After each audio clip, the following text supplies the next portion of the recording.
Evergreen Negro Cemetery is the third oldest African-American cemetery in Houston. And at one time, the site was owned by one of the founders, Fifth Ward resident, businessman, and former slave A.K. Kelley. In 1960, the city of Houston first expanded Lockwood Drive with the installation of this esplanade, and the work split the cemetery. And then when Lockwood was expanded, the city agreed that all of the caskets, those who were buried here, interred here, would be relocated in the cemetery on both sides of Lockwood.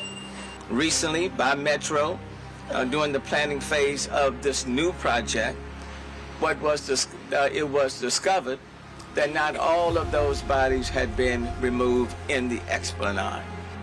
The discovery of human remains in this median along Lockwood during the planning phase of this project now gives us an opportunity to properly honor all those who came before us and bear witness to the extraordinary contributions of African Americans who once called this area home.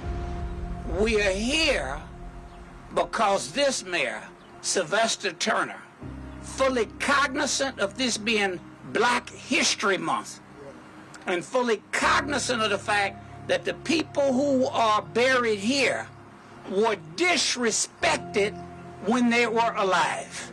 So Mayor Turner, thank you for being the person that you are.